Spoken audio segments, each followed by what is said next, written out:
All right, welcome back to part two of chapter 10, section 2. So we talked about the United States getting caught up in the conflict in Cuba. The Cubans were trying to win their independence against Spain. This was causing some issues and some problems, and the United States did not want to get into war with the Spanish. However, because of the sinking of the U.S.S Maine, that dragged us into war, so Spain was ready. Now they first thought, okay, they're going to come and attack Cuba because this attack happened near Cuba.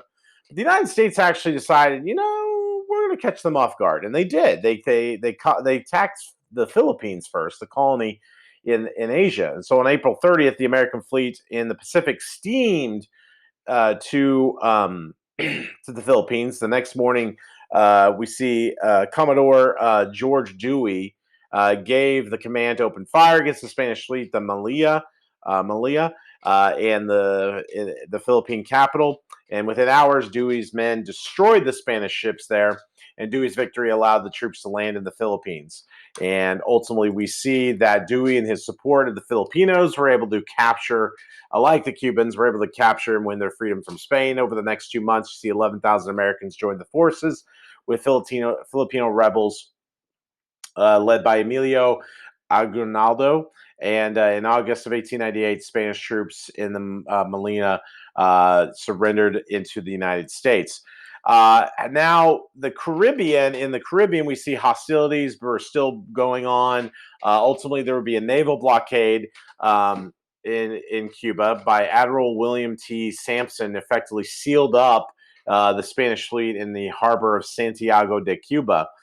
We do see that Dewey's victory at Molina demonstrated that the United States had a really strong Navy, and we talked a little bit about that in Section 1. They had already been building towards that. But when it came to the U.S. Army, it was very small, professional force, many volunteers, but there was very ill. They were very ill prepared, very ill supplied. We see 125,000 Americans volunteered during this time.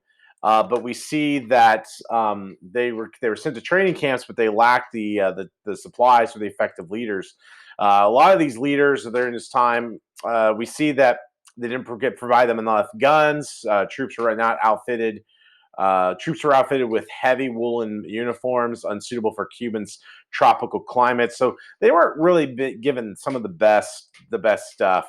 So officers, most of whom were Civil War veterans, really had a tendency to spend their time recalling their war experiences rather than actually training the volunteers. But eventually, the Americans got ready to go. They landed in Cuba in June of 1898 and converged to the port city of Santiago. And we see an army of 17,000 include four African American regiments of the regular army, and what is also known as the Rough Riders. The Rough Riders were a volunteer cavalry under the command of Leonard Wood and Theodore Roosevelt.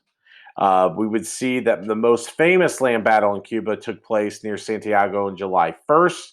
In the first part of the battle was on a nearby Kettle Hill, featured a dramatic uphill charge by the Rough Riders led by Roosevelt himself, two African American regiments, and the Ninth and 10th Cavalries. We see that their victory at Kettle Hill definitely cleared the way for the infantry in strategically important San Juan Hill.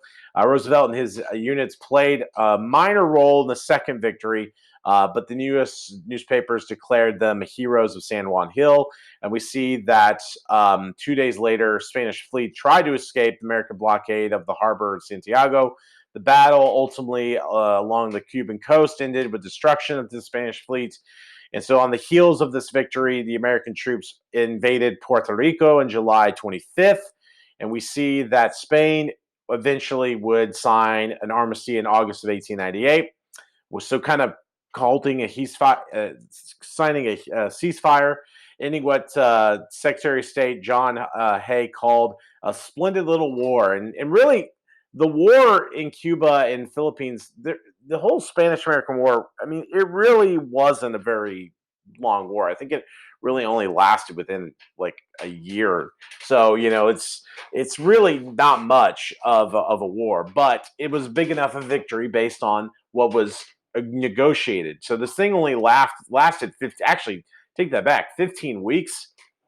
That's like a semester. We we go to we have what we have like what 4 weeks of school. So it's not even that much. So, but December 10th, 1898, they would meet in Paris to go over a treaty. This is number 5 is everything in blue here. They talked about freeing Cuba, which they agreed to on that. They turned over islands of Guam and Puerto Rico, and Guam in the Pacific and Puerto Rico in the West Indies to the United States. And then Spain sold the Philippines to the United States for $20 million. So the United States got a lot out of this, and Spain really made some big key mistakes here. So the Treaty of Paris touched off a great debate, however, in the United States. Arguments center on whether or not the United States had the right to annex to the Philippines. But mostly this was about imperialism, whether or not this was the right thing to do. President McKinley told a group of Methodist ministers that he had prayed for guidance to the Philippines annexation. McKinley's need to justify imperialism may have clouded his memory.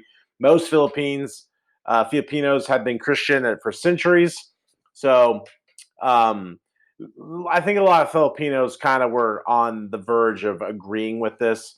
Other prominent Americans, however, didn't have quite such an easy feel about this annexation, political reasons, moral reasons, economic.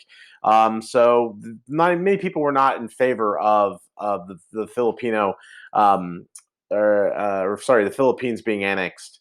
Some felt that the treaty violated Declaration of Independence by denying self-government to newly acquired territories. So answer number 6.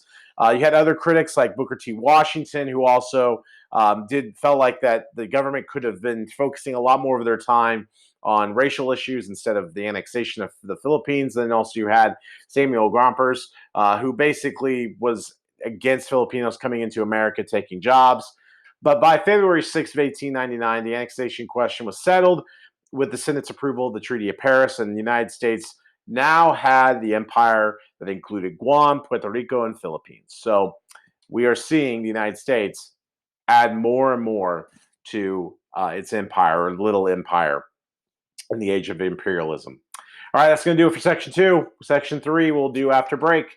We'll see you then.